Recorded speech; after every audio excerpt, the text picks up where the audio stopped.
Hello everyone, welcome to the online platform of Dhruvid academy. तो मैं हाजिर हूं आप सभी के सामने नेट दिसंबर 2025 के पेरिसाइक्लिक के मेटलो इन रिएक्शन के सवाल के साथ। तो ये सवाल पार्ट सी में पूछा गया था, पेरिसाइक्लिक की रिएक्शन का सवाल था। इन रिएक्शन के सवाल ये पूछे गए थे जिसमें हमें पहचानना था कि ये रिएक्शन कैसे आगे बढ़ेगी।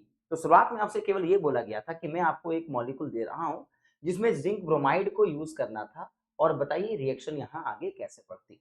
ये सवाल आप तभी बना सकते थे जब आप इन सवालों की प्रैक्टिस थोड़ी बहुत करके गए हो एग्जाम में। तो क्योंकि इस एग्जाम में स्ट्राइक करना पड़ता है कि सवाल किस बेसिस पे पूछा जा रहा है। तो गौर फरमाइए, ये रिएक्शन पहले चेयर फॉर्म के थ्रू आगे बढ़ने वाली थी, क्योंकि जब आप इस सवाल को ध्यान से देखोगे तो आपको यहाँ पे इसकी स्टीरियो पूछी जाएगी और ये रिएक्शन जो होगी ये चेयर फॉर्म के थ्रू आगे की ओर बढ़ रहा होगा। तो यहाँ पे आपके पास 1 2 3 4 5 एंड यहाँ पे 6 कार्बन है। तो यहाँ पे हम इसी को 1 2 3 4 5 एंड यहाँ पे 6 कार्बन इस तरीके से बनाएंगे, क्योंकि पेरिसाइक्लिक की मोस्टली जो सिग्माट्रोपिक रीअरेंजमेंट होती है और इन रिएक्शंस होती हैं वो चेयर फॉर्म के थ्रू जा रही होती है। तो यहाँ पे हमारे पास वन जो पोजीशन है वहां कार्बोनिल ग्रुप लगा हुआ है, थर्ड पोजीशन में अबव द प्लेन ग्रुप लगा हुआ है जिसको हम स्पेसिफिकली इक्वेटोरियल पोजीशन पे रख सकते हैं, बिकॉज यहाँ पे जो हमारा हाइड्रोजन होगा वो एक्सियल पोजीशन पे होगा, जो सही है। स्टेरिकली लेस हिंडेड वाले को आप एक्सियल पे रख दीजिए और मोर हिंडेड वाले को इक्वेटोरियल पोजीशन की तरह रिप्रेजेंट कर दीजिए। और यहीं पे आपके पास जो कार्बोनिल ग्रुप है 6 नंबर पे डबल बॉन्ड और यहाँ पे एमी ग्रुप लगा हुआ है।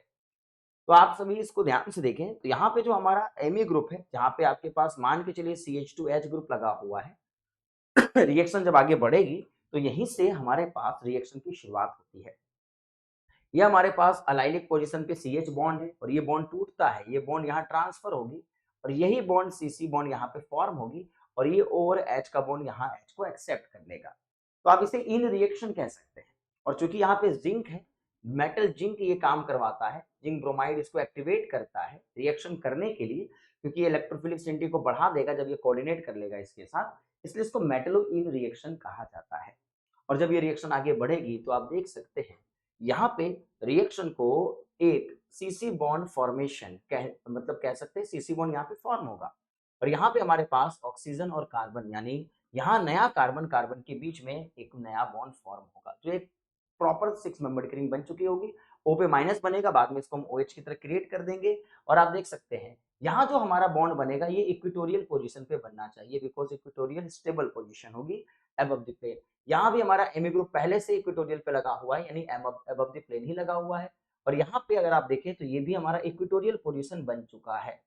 और यहाँ पे अगर इक्वेटोरियल पोजीशन बना हुआ है तो हम इसको ऐसे रखेंगे ना, क्योंकि जो बल्कियस ग्रुप है वो इक्वेटोरियल पे आ जाए, इसका मतलब यहाँ पे हमारा H लगा होगा और यहाँ इक्वेटोरियल पे ये ग्रुप लगी होगी और ये जो पोजीशन है वो बिलो द प्लेन पोजीशन होगी ना बच्चों। तो आप इसको चेयर फॉर्म में जो स्टेबिलिटी है उसके थ्रू इसको फॉर्म कर सकते थे। और अब जब इसको मैच करना पड़ता ऑप्शन के थ्रू तो आप यहाँ देख सकते थे, अगर ये OH की स्टीरियो अबव द प्लेन है जो बननी ही चाहिए, यहाँ पे हमारे पास इस ग्रुप की स्टीरियो क्या होनी चाहिए थी, बिलो द प्लेन। और जो Me ग्रुप लगा होना चाहिए था वो भी कहाँ होना चाहिए था, अबव द प्लेन। तो हम कह सकते थे कि ये रिएक्शन में स्टीरियो मैच किसे हो रही है, जो हमारा ऑप्शन नंबर जो थर्ड है वो ऑप्शन हमारा यहाँ पे करेक्ट होगा। तो ये मेटलोइन रिएक्शन थी, पार्ट सी में पूछा गया था। सवाल कैसा था कमेंट बॉक्स में जरूर मुझे बताइएगा। ठीक है बच्चों, थैंक यू सो मच।